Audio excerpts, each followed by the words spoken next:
بسم اللہ الرحمن الرحیم۔ الحمدللہ، آج ہماری تلاوت کا سورہ ہود اور 12واں پارہ۔ سورہ ہود کے آغاز میں اللہ کے کلام قرآن مجید کی عظمت اور قرآن کی عظمت کے لیے اتنا ہی کافی کہ حکیم خبیر ذات کی طرف سے یہ نازل ہوا ہے، جس کے لیے حال، مستقبل، ماضی سب برابر ہے۔ اس کا کوئی حکم حکمت سے خالی نہیں، مسئلے سے خالی نہیں، اس میں کہیں شک کی گنجائش نہیں، تعارض کوئی نہیں اس کلام کے اندر۔ اللہ کی توحید کا تذکرہ ہے، اللہ نے زندگی دی ہے، پھر زندگی کے بعد موت ہے، اللہ کے پاس حاضری ہے۔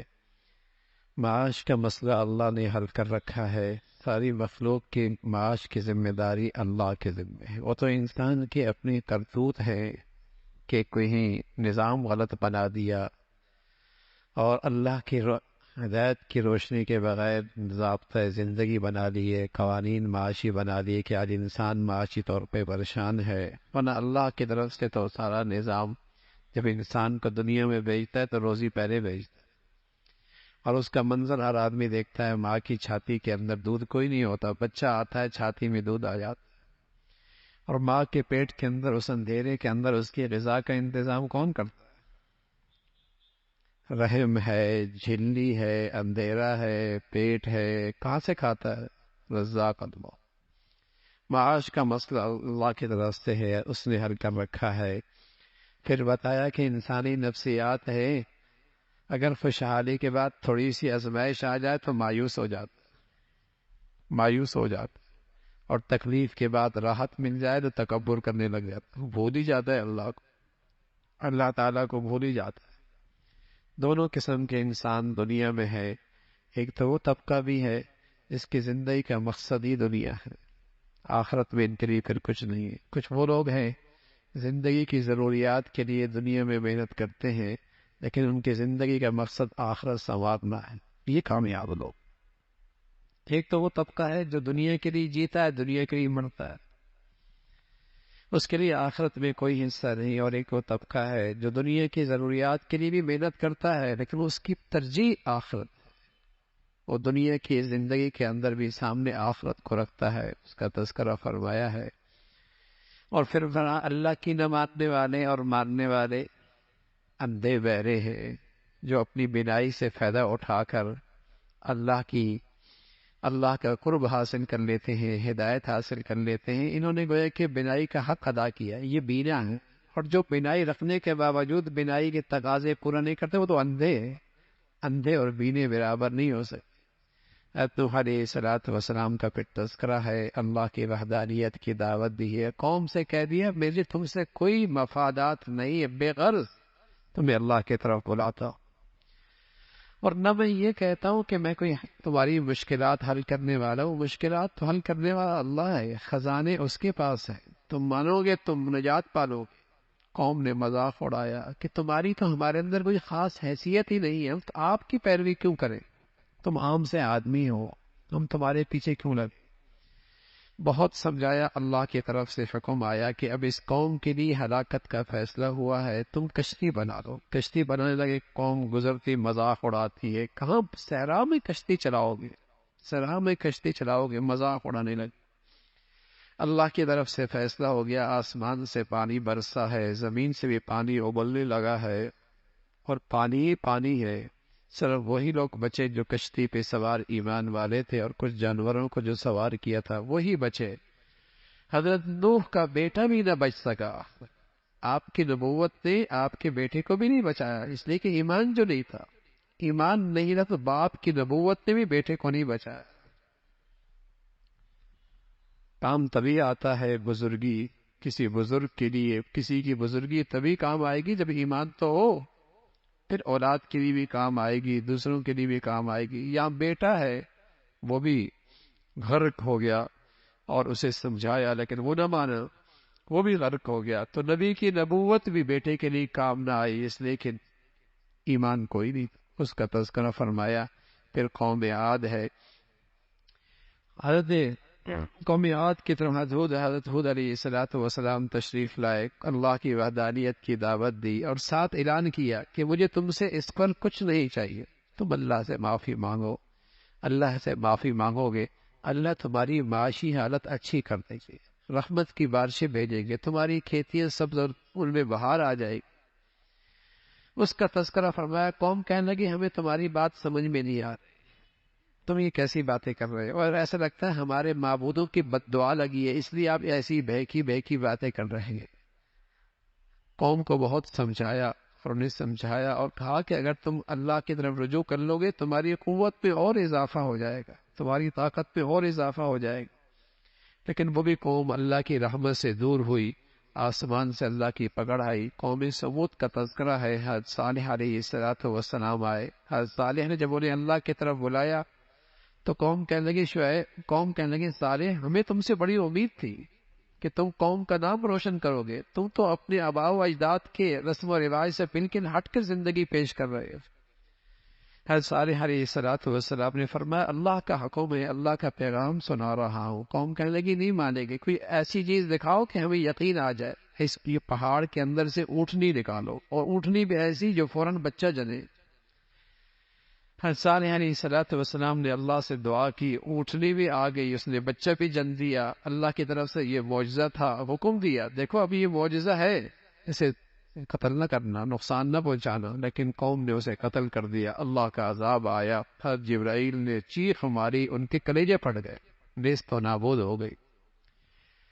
حضرت ابراہیم علیہ السلام کے پاس قاصد آئے، فرشتے انسانی شکل میں آئے، قاصد انسانی شکل میں آئے۔ آپ نے جلدی جلدی ان کے لیے مہمانی کا انتظام فرمایا، بچھڑا بھونا ہوا ان کے سامنے رکھا۔ فرشتے کہاں کھاتے ہیں، لیکن انسانی شکل میں تھے، نبی بھی نہیں پہچانے، نبی بھی نہیں پہچانے، اس لیے کہ غیب کا علم تو اللہ کے پاس، غیب کا علم اللہ کے پاس ہے۔ جب انہوں نے ہاتھ آگے نہ بڑھایا تو آپ ڈر گئے، شاید کوئی نقصان پہنچانے کے لیے آئے ہو، اس لیے کہ ان کے اس زمانے میں بھی یہ رواج تھا کہ جو جس کا نمک کھا لے گا تو وہ گھر والا اس سے امن میں آ جائے، نمک جو کھا لیا امن میں آ جائے گا۔ اور یہاں تو جو جتنا زیادہ نمک کھاتا ہے اتنا نمک خراب کرتا ہے۔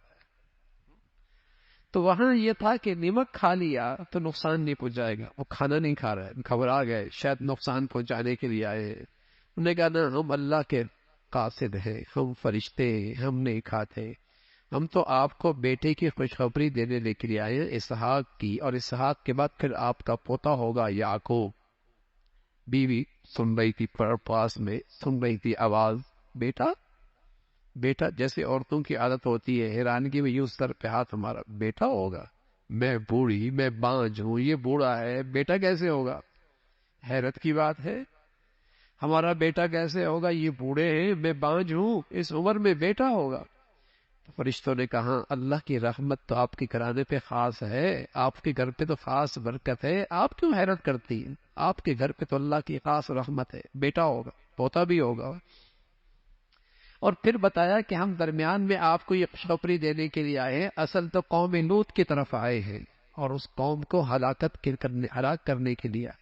وہ قوم بہت گندی تھی، ہم جنسی کے اندر مبتلا تھے، اغلام پرستی اس کا مرض ان کے اندر موجود تھا۔ جب یہ انسانی شکل میں گئے، خوبصورت تھے، تو وہ قوم گندگی کے جذبات کے ساتھ، گندگی خیالات کے ساتھ دوڑتی ہوئی آئی۔ حضرت لوط علیہ السلام سے ان نوجوانوں کو حوالے کرنے کی درخواست کی۔ آپ نے کہا میرے مہمان ہیں، مجھے کون رسوا کرتے ان مہمانوں کے سامنے، وہ بھی نہ پہچانے کہ یہ فرشتے۔ جب زیادہ پریشان ہوئے حضرت لوط علیہ السلام تو فرشتوں نے عرض کر دیا آپ نہ گھبرائیں، ہم اللہ کے فرشتے ہی ہمارے قریب نہیں آ سکتے، بس آپ رات کو نکل جائیں، آپ رات کو یہاں سے نکل جائیں، اللہ کا فیصلہ ان کی ہلاکت کا ہو چکا ہے، آپ کی بیوی نہیں بچی، آپ کی بیوی نہیں بچی گی، اس کا تذکرہ فرمایا۔ اور چونکہ نبی کی بیوی بھی چونکہ نبی کی اطاعت نہیں کر رہی، فرما برداری نہیں کر رہی، ہاں، تو وہ بھی اس قوم کے اندر شامل ہو گئی، اس پر بھی عذاب آیا، اس کا تذکرہ فرمایا۔ اللہ نے اس بستی کو اٹھایا اوپر اور زمین پہ پٹخ دی، عالیہ سافلہ، اور پھر آسمان سے پتھر برسائے، پتھر بھی نشان زدہ، فلاں کو لگے گا، سر پہ لگتا ہے چیرتا ہوا جسم سے جاتا۔ یہ وہ قوم تھی جو ہم جنسی کے مرض میں مبتلا تھی، اور آج دنیا میں اس کے جواز کے قوانین بن رہے ہیں۔ جانور بھی کوئی حد ہوتا ہے، اتنے بے حیا تو صرف خنزیر ہی ہوتا ہے، خنزیر گندی چیز ہے، جسے جسے کہیں کہ ہم جنسی سے گندگی کرنے میں بھی شرم نہیں آتی، سب سے گندا جانور، اور ظاہر ہے جو قوم یہ گندگی کھائے گی اس کے اندر ایسی جراثیم پیدا ہو. لیکن بدقسمتی ہے مسلمان بھی وہ اس گندگی کے اندر مسلمانوں کو بھی ملوث کرنا چاہتے ہیں، اور اس گندگی پر مسلمانوں کو بھی ڈالنے کے درپے ہیں. اس قوم کی ہلاکت کا تذکرہ ہے قوم مدین کا طرف ہے. حضرت شعیب علیہ السلام آئے، شعیب علیہ السلام نے فرمایا ناپ تول میں کمی نہ کرو، جس کا جو حق ہے پورا پورا دو، اپنا حق پورا لیتے ہو، دوسرے کے حق میں کمی کوتاہی کرتے ہو. قوم کہنے لگے شعیب جب تک نماز کی بات کر رہے تھے اب تم ہمارے معاملات میں بھی دخل اندازی دینے لگے ہو، ہماری مرضی ہے، معاملات جیسے ہم مرضی کریں. آج کا مسلمان بھی کہتا ٹھیک ہے روزہ صحیح ہے، روزہ صحیح ہے، حج صحیح ہے، روزہ صحیح ہے، حج صحیح ہے، بازار کی زندگی نہیں، وہ تو ہم جیسے مرضی کریں گے، معاملات تو ہم اپنی مرضی سے کریں گے، لین دین میں تو ہم آزاد ہیں. تو وہ قوم بھی حیران ہونے لگ گئی کہ یہ معاملات میں آپ کیوں دخل دے رہے ہیں. سمجھایا نہ مانی. قوم کہنے لگی ہمیں آپ کی بات سمجھ میں نہیں آتی، اگر آپ کے خاندان کا خیال نہ ہوتا تو ہم آپ کو پتھروں سے سنسار کر دیتے. حضرت شعیب علیہ السلام فرمانے لگے تمہیں میری قوم کا لحاظ ہے، تمہیں اللہ کا لحاظ نہیں ہے، اللہ کا لحاظ نہیں ہے. اس قوم پر بھی اللہ کا عذاب آیا، اس کا تذکرہ فرمایا. پھر موسیٰ علیہ السلام اور اللہ رب العزت نے موسیٰ علیہ السلام کو آپ کے دشمن کے مقابلے میں، آپ کے دشمن کو نیست و نابود فرعون کو کیا، اس کا تذکرہ فرمایا جو فرما برداری کی زندگی گزارے گا ہمیشہ جنت میں رہے گا، نافرمان رہے گا ہمیشہ جہنم میں رہے گا. فرمایا اللہ اس قوم کو اس وقت تک ہلاک نہیں کرتا جب تک کہ اس قوم کے خوشحال لوگ اللہ کی نافرمانیاں کھلے طور پہ نہیں کرتے، اور اس میں پھر کوئی روکنے والا بھی نہیں ہوتا، منع کرنے والا بھی نہیں ہوتا. برائیوں کی روک ٹوک بھی جب ختم ہو جاتی ہے پھر اللہ کا عذاب آتا ہے، اس کا تذکرہ فرمایا.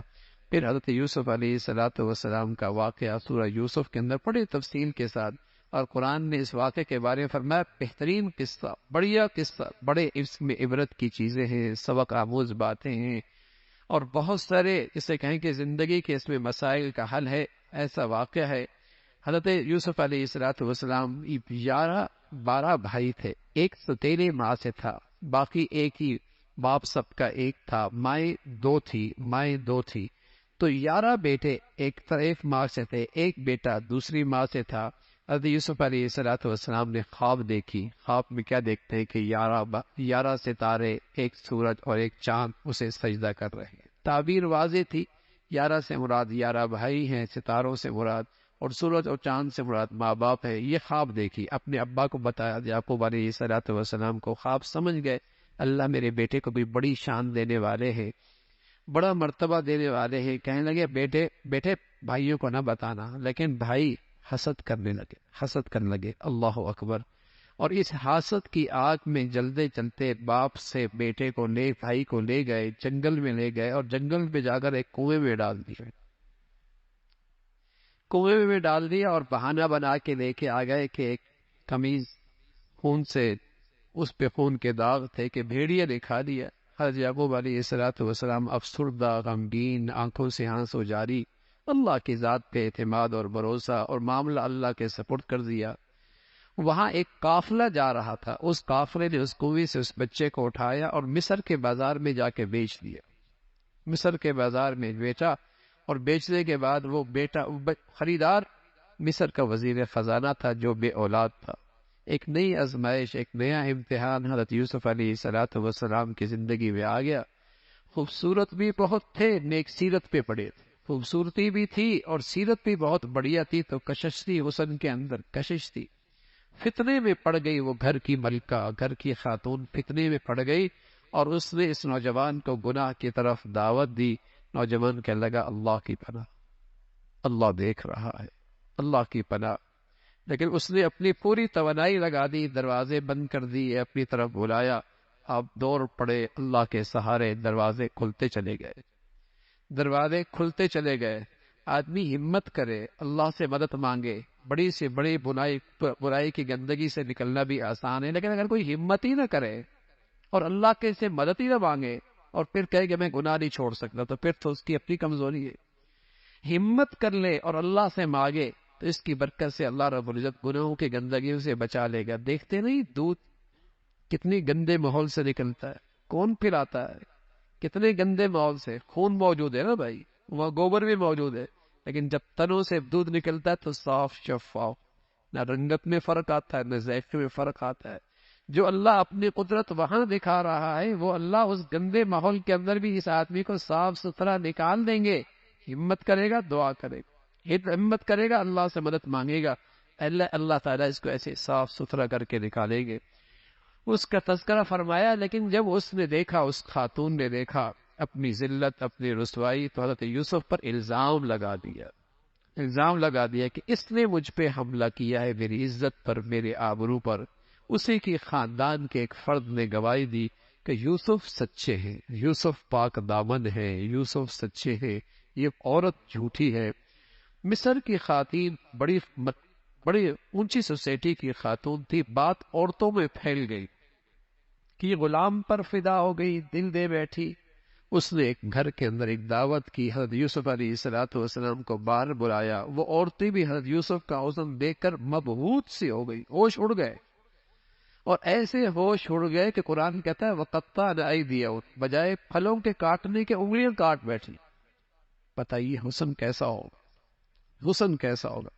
لیکن میری اور آپ کی روحانی اماں حضرت عائشہ فرمایا کرتے تھی رضی اللہ تعالیٰ عنہ، اللہ نے سارا حسن تو حصوں میں تقسیم کیا. آدھا حصہ اکیلے یوسف کو دیا، آدھا حصہ پوری دنیا میں تقسیم کیا. لیکن میرے محبوب محمد رسول اللہ کو اللہ نے مجموعہ دیا. رسول اللہ صلی اللہ علیہ وسلم کو اللہ نے مجموعہ دیا. ماں تقسیم ہے، آدھا یوسف کے پاس، آدھا ساری دنیا کے پاس. نبی کے پاس پورا کا پورا. اور فرمایا کرتی تھی یوسف کو دیکھنے والوں نے انگلیاں کٹوا دی، ایمان نہ لائی، ہدایت پہ نہیں آئی. میرے نبی کو دیکھنے والے ایمان لے آئے، آپ کی خاطر گردنیں کٹوا دی. وَقَطَّعْنَ أَيْدِيَهُنَّ، اور کہنے لگے وَقُلْنَا حَاشَ لِلَّهِ مَا هَذَا بَشَرٌ، قسم خدا کی یہ تو کوئی بشر نہیں ہے، کوئی نوری فرشتہ ہے، کوئی بہت بڑا فرشتہ ہے. لیکن اس بادشاہ وزیر کی ذلت، عورت کی وہ ذلت اور رسوائی، جیل پہ ڈال دیا گیا.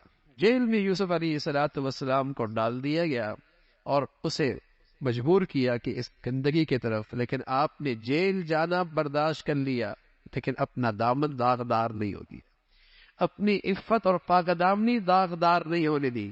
اور اللہ سے کہنے لگے اے اللہ میں جیل چلا جاؤں گا، میں جیل چلا جاؤں گا. اس کی تنہائی، اس کی تاریکی، اس کی بھوک، اس کا فاقہ، اس کی تکلیف، اس کی آزمائش سب برداشت ہے. گناہ کی گندگی برداشت، گناہ کی گندگی برداشت نہیں ہے. اللہ ہم کو بھی ایسی پاکیزہ زندگی نصیب فرما دے، اور گناہوں کی نحوست اور اس کی گندگی کی شدت اللہ اس کا احساس نصیب فرما دے.